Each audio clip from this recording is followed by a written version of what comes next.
Hello students, welcome to Shiny Max. 8ஆம் வகுப்பு பயிற்சி 6.2ல 6வது கொஸ்டின் பார்க்கலாம். 100 பேரின் உயரங்களின் பரவல் கீழே கொடுக்கப்பட்டுள்ளது எனில் நிகழ்வு செவ்வகத்தின் மீதுள்ளவாறு நிகழ்வு பலகோணம் வரைக. நமக்கு இங்க 100 பேரோட உயரம் அட்டவணையில கொடுத்துருக்காங்களாம். சரிங்களா? இதை யூஸ் பண்ணி நிகழ்வு செவ்வகம் வரையணும், அடுத்து நிகழ்வு பலகோணமும் வரையணும். தீர்வு ஃபர்ஸ்ட் நீங்க என்ன செக் பண்ணணும்னா தொடர்ச்சியா இருக்கான்னு பார்க்கணும். அதாவது 125ல இருந்து தொடங்கி 135ல முடியுது. இங்க எதுல முடியுதோ அதுல தொடங்கணும். 135ல முடியுதுன்னா இங்க 135ல தொடங்கணும். ஆனா இங்க பாருங்க 136ல தொடங்கிருக்கு. அடுத்து 146ல முடியுதுன்னா 146ல தான் தொடங்கணும். சரிங்களா? ஃபர்ஸ்ட் இதை நீங்க தொடர்ச்சியா மாத்தணும். அதுக்கு இடது பக்கம் 0.5 கழிக்கணும், வலது பக்கம் 0.5 கூட்டணும். இப்ப 125ல இருந்து 0.5 கழிக்கலாமா? எழுதிக்கிறேன். 125 இதுல புள்ளி இல்ல, நல்ல புள்ளி போட்டு 0 எழுதிக்கலாம். அடுத்து 0.5 நம்ம கழிக்கணும், அதனால அதை எழுதிக்கலாம். இந்த புள்ளிய புள்ளிக்கு நேரா தான் வச்சுக்கணும். இப்ப கழிக்கலாமா? அதுக்கு கடன் வாங்கணும். இந்த 0 10 ஆயிடும். 5ல இருந்து 1 கழிச்சா 4. இப்ப கழிங்க. 10ல இருந்து 5 கழிச்சா 5, புள்ளிக்கு நேரா புள்ளி. 4ல இருந்து 0 கழிச்சா 4. அடுத்து இந்த 12 அப்படியே வந்துடும். கழிச்சா என்ன கிடைக்குது? 124.5. அப்ப 125க்கு பதில் 124.5ன்னு எழுதிக்கணும். இனி வலது பக்கம் இதுக்கு கூட 0.5 கூட்டணும். சரிங்களா? இங்க என்னது இருக்கு? 135 புள்ளி போட்டு 0 போட்டுருங்க. அப்புறம் 0.5 கூட்டணும். 0.5 கூட்டினா 5, புள்ளிக்கு நேரா புள்ளி. 5 0 கூட்டினா 5. அடுத்து இந்த 13 அப்படியே வந்துடும். எழுதிடலாமா? 135.5 கூட்டுறது ஈஸி தான். அங்க என்னது இருக்கோ அதை அப்படியே எடுத்து எழுதிக்கிட்டு 0.5ன்னு எழுதுனா போதும். நீங்க இந்த மாதிரி ஃபர்ஸ்ட் ஒன்றை மட்டும் கண்டுபிடிச்சிட்டீங்கன்னா அடுத்து உங்களுக்கு ஈஸியா எழுதலாம். பாருங்க, இங்க 135.5ல முடியுதா? அதே இதுல தொடங்கணும். அதாவது 136 இதுல இருந்து 0.5 கழிக்கணும். இது இடது பக்கம், அப்போ 0.5 கழிக்கணும். கழிச்சா உங்களுக்கு 135.5 தான் கிடைக்கும். அதை எழுதிருங்க. இங்க என்னது இருக்கு? 146 இருக்கு. 146.5 அதை அப்படியே எடுத்து எழுதிக்கிட்டு 0.5ன்னு எழுதிக்கணும். இங்க எதுல முடியுது? 146.5 அதை ஃபர்ஸ்ட் எழுதிக்கணும். அடுத்து இங்க 157 இருக்கு, அதை எழுதிக்கிட்டு 0.5ன்னு எழுதிருங்க. இனி 157.5 ஃபர்ஸ்ட் எழுதிக்கணும். இங்க எதுல முடியுது? 168 அதை எழுதிக்கிட்டு 0.5ன்னு எழுதிருங்க. அப்புறம் 168.5 ஃபர்ஸ்ட் எழுதிருங்க. இங்க 179 இருக்கு, எழுதிக்கிட்டு 0.5 அப்படின்னு எழுதிக்கோங்க. இனி 179.5 அதை ஃபர்ஸ்ட் எழுதிக்கணும். இங்க 190 இருக்கு, அதை எழுதிக்கிட்டு 0.5.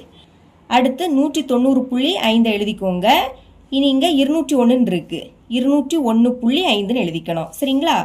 கீழே உள்ளது அப்படியே வரும். நிகழ்வன் இங்க 12 இருக்கு, 12. அடுத்து 22, 18, 24, 15, 7, 2 தொடர்ச்சியா மாத்திட்டோம். இனி நம்ம நிகழ்வு செவ்வகம் வரையணும். கிராஃப் எடுத்துக்கோங்க. இது எக்ஸ் அச்சு, அப்ப இங்க எக்ஸ் வரும், இங்க எக்ஸ் டேஷ் வரும். சரிங்களா? அடுத்து மேல என்னது இருக்கு? உயரம் சென்டிமீட்டர்னு இருக்கு. அப்ப இந்த எக்ஸ் அச்சுல தான் உயரம் சென்டிமீட்டர்னு எழுதிக்கணும். அடுத்து இது ஒய் அச்சு, கீழே ஒய் டேஷ் வரும், மேல ஒய் வரும். அட்டவணையில கீழே என்னது இருக்கு? நிகழ்வன். நிகழ்வன்ன நீங்க ஒய் அச்சுல எழுதிக்கணும், இந்த மாதிரி சரிச்சு. இனி இந்த ரெண்டு கோடுமே வெட்டக்கூடிய இந்த புள்ளி 0. அடுத்து அளவு திட்டம் எழுதிக்கணும். அதுக்கு பிரிவு இடைவெளி கண்டுபிடிக்கணும். அதாவது நீங்க கழிக்கணும். 135.5ல இருந்து 124.5 கழிங்க. கழிச்சா 11 கிடைக்கும். இந்த மாதிரி இதுல இருக்கக்கூடிய எல்லாத்தையும் கழிச்சு பார்த்தா 11 வரும். அப்ப எக்ஸ் அச்சுல 11 அலகுகள் அப்படின்னு எழுதிக்கலாம். எழுதியிருக்க பாருங்க. அளவு திட்டம் எக்ஸ் அச்சில் 1 சென்டிமீட்டர் = 11 அலகுகள். மேல நம்மளுக்கு 125.5ல தொடங்குது. அது மட்டும் இல்லாம நமக்கு இங்க 0ல இருந்து தொடங்கல. சரிங்களா? 0ல இருந்து தொடங்காட்டா இந்த மாதிரி நீங்க போட்டுக்கணும். இப்போ 124.5 இதுல இருந்து 11 கழிங்க. பிரிவு இடைவெளி 11. அப்ப கழிச்சு நம்மளுக்கு என்ன வரும்? 113.5. இனி பிரிவு இடைவெளி 11னால இதுக்கு கூட 11 கூட்டணும். கூட்டுனா 124.5. அடுத்து இதுக்கு கூட 11 கூட்டணும். கூட்டும்போது 135.5. இந்த மாதிரி எது வரை எழுதிக்கணும்னா நமக்கு எதுல முடியுது? 201.5ல முடியுது. அது வரை எழுதிருங்க. 201.5. இங்க 0ல இருந்து தொடங்காததுனால இன்னொரு எண் கூட எழுதணும். அப்போ 201.5க்கு கூட மறுபடியும் 11 கூட்டுங்க, 212.5. இந்த மாதிரி ஒவ்வொரு எண்ணிலையும் 11 கூட்டி எழுதணும். அடுத்து ஒய் அச்சு, அதுக்கு கீழே உள்ளதை பாருங்க. 12, 22, 18 இப்படி இருக்கு. அப்ப நம்ம ஒய் அச்சுல 2 அலகுகள் அப்படின்னு எழுதிக்கலாம். ஒய் அச்சில் 1 சென்டிமீட்டர் = 2 அலகுகள். அப்போ இரண்டாம் வாய்ப்பாடில் வாரதை எழுதிக்கணும். 2, 4, 6, 8, 10, 12 இந்த மாதிரி 24 வரை எழுதிக்கணும். ஏன்னா இங்கே இருக்கிறதுல பெரிய எண் என்னது 24. அது வரை நீங்கள் எழுதினா போதும். இனி நீங்கள் நிகழ்வு செவ்வகம் வரையணும்.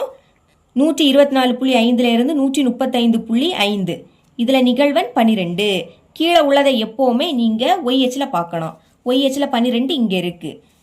நமக்கு 124.5 இருந்து 135.5 வரைக்கும் கொடுத்துருந்தாங்க. இப்போ 124.5 இதுக்கு நேராக புள்ளி வைக்கணும். அது எதுக்கு நேராக இருக்கணும்னா 12க்கு நேராக இருக்கணும். அடுத்து 135.5 இதுக்கு நேராகவும் புள்ளி வைங்க. இந்த ரெண்டு புள்ளியும் 12க்கு நேராக தான் இருக்கணும். இப்போ இணைச்சிடலாமா? முதல் இந்த புள்ளியை இணைக்கலாம். அடுத்து இந்த புள்ளி, அப்புறவு இந்த ரெண்டு புள்ளியை இணைச்சிருங்க. 12 பிராக்கெட்டில் எழுதிக்கலாம். ரெண்டாவது 135.5 இருந்து 146.5 கீழே 22 இருக்கு. அப்போ ஒய்ஹெச்சில் 22 இங்கே இருக்கு, இங்கே இருக்கு. 135.5 இதுக்கு நேராக புள்ளி வச்சிருங்க. சரிங்களா? அதே மாதிரி 146.5 அதுக்கு நேராகவும் புள்ளி வைக்கணும்.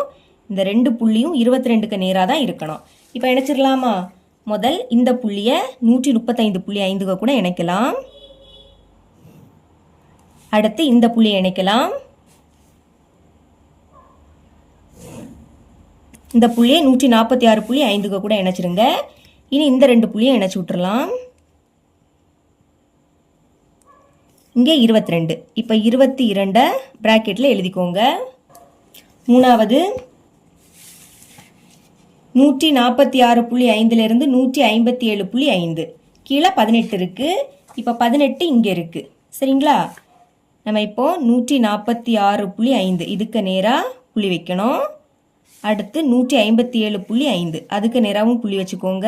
ரெண்டு புள்ளியும் 18க்கு நேராக தான் இருக்கணும். ஃபர்ஸ்ட் புள்ளி கோட்டில் தான் இருக்கு. அடுத்த புள்ளி இணைக்கலாமா?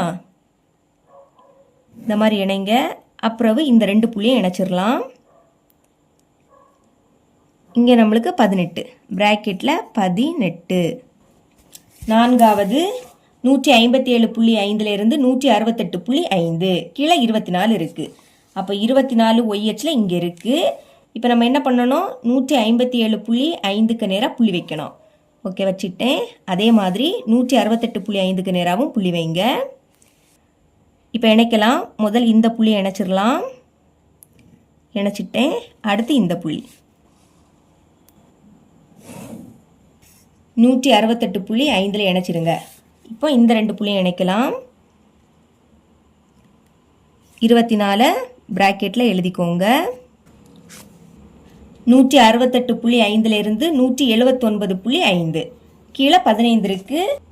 15 எங்கே இருக்கும்? 14க்கும் 16க்கும் இடையில கொஞ்சம் டார்க்காக இருக்குது பார்த்தீங்களா? இதுதான் 15. இப்போ நம்ம 168.5 அதுக்கு நேராக புள்ளி வைக்க போகிறோம். இந்த புள்ளி 15க்கு நேராக இருக்கணும். அதே மாதிரி 179.5 அதுக்கு நேராகவும் புள்ளி வச்சுக்கோங்க. ஓகே, ஃபஸ்ட்டு புள்ளி கோட்டுக்கு மேலே தான் இருக்குது. அடுத்த புள்ளி இணைக்கலாம். அடுத்து இந்த ரெண்டு புள்ளியை இணைச்சிருங்க. 15 பிராக்கெட்டில் எழுதிக்கலாம். ஆறாவது 179.5 இருந்து 190.5 கீழே 7 இருக்குது. இப்போ 7 ஒய்ஹெச்சில் எங்கே இருக்குது? இங்கே இருக்குது. 6க்கும் 8க்கும் இடையில தான் 7 வரும். புள்ளி வச்சிடலாமா? 179.5க்கு நேராக புள்ளி வைங்க. அந்த புள்ளி 7க்கு நேராகவும் இருக்கணும். அப்புறம் 190.5 புள்ளி வச்சுட்டேன். இணைச்சிடலாம். அடுத்து இந்த ரெண்டு புள்ளியை இணைச்சிருங்க. 7 பிராக்கெட்டில் எழுதிக்கோங்க. கடைசியாக 190.5 இருந்து 201.5 கீழே 2 இருக்குது. ஓகே, 2 இங்கே இருக்குது. 190.5 அதுக்கு நேராக புள்ளி வச்சுக்கோங்க. அப்புறம் 201.5 இதுக்கு நேரம் புள்ளி வைங்க. ரெண்டு புள்ளியும் 2க்கு நேராக இருக்கணும். இணைச்சிடலாமா? இனி இந்த ரெண்டு புள்ளி இப்போ 2 பிராக்கெட்டில் எழுதிக்கலாம். நம்ம இப்போ தந்திருக்க அட்டவணையை பயன்படுத்தி நிகழ்வு செவ்வகம் வரைஞ்சிட்டோம். இனி நிகழ்வு பலகோணம் வரையணும். அதுக்கு எல்லா செவ்வகத்தோட நடுப்புள்ளி கண்டுபிடிக்கணும். பாருங்க, இப்போ இதுதான் நடுப்புள்ளி. அதாவது கொஞ்சம் டார்க்காக இருக்குது பார்த்தீங்களா? அதே மாதிரி இங்கே இது கரெக்டாக ஒரு லைன் போகும் கொஞ்சம் டார்க்காக. அதே மாதிரி இங்கே அடுத்து இதில் இதுதான் நடுப்புள்ளி. இனி இங்கே, அப்புறம் இது, கடைசியாக இது. இப்போ இந்த புள்ளிகளை இணைக்கலாமா? இந்த புள்ளியையும் இந்த புள்ளியும் இணைக்கலாம். கரெக்டாக இணைச்சிருங்க, சரிங்களா? வரிசையாக தான் இணைக்கணும், மாற்றி இணைக்கக்கூடாது. அடுத்து இந்த புள்ளியையும் இந்த புள்ளியையும், இனி இதுவும் இதுவும், அடுத்து இதுவும் இதுவும், இனி இதுவும் இதுவும், அப்புறம் இது. இனி இந்த கோடை எங்கே தொடங்கணும்னா 113.5 இருந்து 124.5, இதுக்கு நடுப்புள்ளி உண்டு பார்த்தீங்களா? இதில் புள்ளி வச்சுக்கோங்க. இப்போ இந்த புள்ளிக்கு கூட இந்த புள்ளியை இணைச்சிடணும். இணைக்கலாம். இணைச்சிட்டேன். அடுத்து முடிக்கிறது எப்படின்னா 201.5க்கும் 212.5 இதோட நடுவில் புள்ளி வச்சுக்கோங்க. இப்போ இந்த புள்ளியையும் இந்த புள்ளியையும் இணைச்சி விட்டுறலாம். இதையுமே நம்ம இணைச்சாச்சு. இப்போ கொஸ்டினில் கேட்ட மாதிரி நிகழ்வு செவ்வகமும் நிகழ்வு பலகோணமும் வரைஞ்சிட்டோம். இவ்வளோ தான் இந்த சம்.